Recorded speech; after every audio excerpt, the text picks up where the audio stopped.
Em Josué capítulo 20, depois de repartidas todas as cidades, nós vamos ver que eles vão estabelecer agora as cidades refúgio. Se você lembra do estudo de Levítico e de Números, essa foi uma ordenança do Senhor, que houvesse em Israel cidades refúgio. Para que eram essas cidades? Essas cidades é para aqueles que cometiam erros. Sim, nós vamos cometer erros ao longo da jornada, da trajetória. E o Senhor Deus antecipadamente prepara um lugar de graça onde eu e você podemos nos esconder. Há muitas lições, muitos princípios preciosos por trás da cidade refúgio que apontam diretamente para Cristo.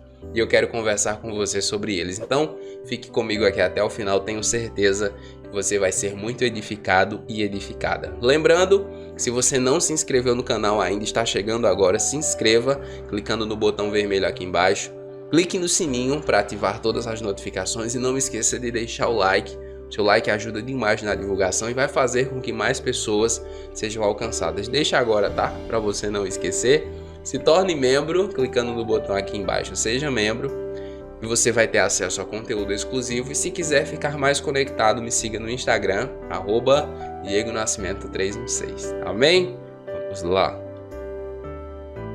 Disse o Senhor a Josué: diga aos israelitas que designem as cidades de refúgio, como lhes ordenei por meio de Moisés, para que todo aquele que matar alguém sem intenção e acidentalmente possa fugir para lá e proteger-se do vingador da vítima. O que isso significa? Que aqueles que cometessem crimes não intencionais, coisas acidentais, digamos que nos dias dele tivesse que eles dirigissem e atropelassem alguém e aquele alguém viesse a morrer acidentalmente, essa pessoa que atropelou e matou sem intenção se esconderia, ficaria na cidade refúgio até que saísse o veredicto, até que a culpa dela até que a inocência dela fosse provada. Enquanto não, ela ficaria lá porque o vingador de sangue, isto é, o parente mais próximo da pessoa que morreu, se encontrasse ela fora da cidade e tirasse sua vida, ele não seria culpado. Era o vingador de sangue. Uma vez que ele estava na cidade refúgio, ou ela, o vingador de sangue não poderia tirar sua vida, não poderia atacá-lo, não poderia fazer nada com ela. Versículo 9.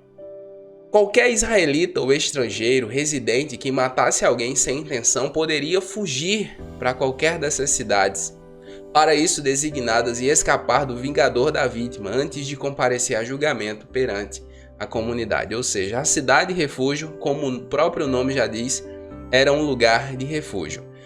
Eu aprendo muitas coisas com a cidade refúgio, e há um sermão de Charles Spurgeon sobre a cidade refúgio.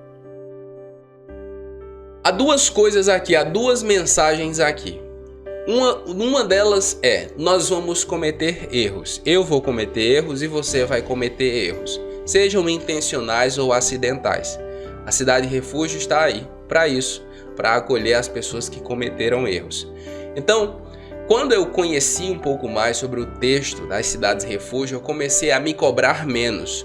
Porque o que é que acontece? Muitas vezes nós convertemos a Cristo e no desejo, na ânsia de agradá-lo, nós nos tornamos intolerantes conosco mesmo.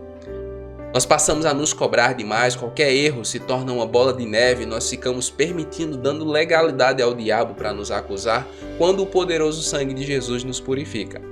É na cidade de refúgio que eu e você devemos nos esconder quando cometermos erros. O Senhor Jesus é a nossa cidade refúgio. O escritor aos Hebreus, ele diz exatamente isso no capítulo 10. O Senhor Jesus abriu um novo e vivo caminho. Você vai cometer erros. Muitas vezes as pessoas vão lhe acusar. Muitas vezes as pessoas vão apontar o dedo e dizer: mas você não é crente, não é cristão, não é o santo. Corra para a cidade refúgio.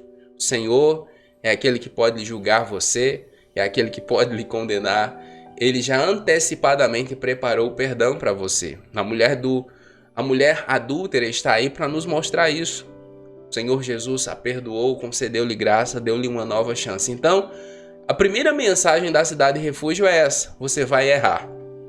Tá? Isso é inevitável, eu vou errar.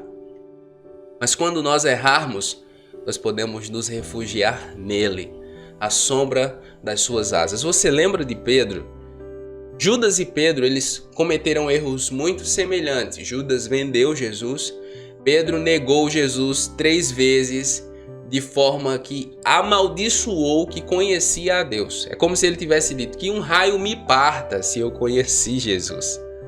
Quando o galo cantou, Pedro, depois de ter negado a 3ª vez, viu o olhar do Senhor Jesus e chorou amargamente. A diferença entre Judas e Pedro é bastante simples. Judas, cheio de remorso, percebendo que errou, quis buscar justiça com suas próprias mãos. O peso, a culpa foi muito grande e ele tirou sua própria vida. Pedro, apesar de tudo, correu para a cidade de refúgio. Quando o Senhor Jesus ressuscita, ele dá um recado às mulheres: diga aos meus irmãos que eu estou indo adiante deles para a Galileia, e avise também a Pedro. A diferença entre aqueles que correm para a cidade de refúgio e aqueles que não correm é uma: quem não corre morre, quem corre recebe perdão. Enquanto eu e você quisermos obter justiça com nossas próprias mãos, nós vamos estar tirando as nossas vidas um pouco a cada erro, exatamente como fez Judas. Cada vez que erramos, nós subtraímos um pouco de vida da nossa vida. É um tempo que nós deixamos de aproveitar com Deus, é um tempo que nós deixamos de aproveitar com as pessoas, é um tempo que nós deixamos de aproveitar a nós mesmos. Mas, como Pedro, o Senhor Jesus, ele nos chama, prepara um momento a sós para nos restaurar e nos dar uma nova chance. O Senhor Jesus preparou um momento a sós com Pedro e perguntou-lhe 3 vezes: tu me amas, Pedro? Pedro respondeu: sim, eu te amo, Senhor, tu sabes que eu te amo. Na verdade, o texto, o grego, as palavras gregas para o eu te amo de Pedro é como se Pedro estivesse dizendo: Senhor, tu sabes que eu te considero demais. Senhor, tu sabes que eu gosto muito do Senhor. Pedro não repetiu que amava Jesus por causa do seu erro. Mas o Senhor Jesus lhe deu uma nova chance, apagou aquela memória negativa e deu a Pedro uma nova oportunidade. Quando nós o vemos cheio do Espírito Santo em Atos capítulo 2, nós nem imaginamos mais que ele negou Jesus. E quando anos mais tarde ele é morto, crucificado de cabeça para baixo, a seu próprio pedido, por não se julgar digno de morrer como o mestre, o que nós pensamos? Nós não lembramos mais que ele negou. Ou lembramos, mas pensamos: nossa, como a graça de Deus ela é transformadora. É exatamente isso. Isso é a nossa cidade de refúgio. Jesus é a nossa cidade de refúgio. Essas cidades de refúgio apontam diretamente para a graça do Senhor Deus. Você vai errar. Eu vou errar. E quando nós errarmos, nós precisamos correr para Ele, porque Ele é o nosso refúgio. De dia e de noite, Ele é a rocha que nos salva. Ele é a rocha que nos salva de nós mesmos. Amém?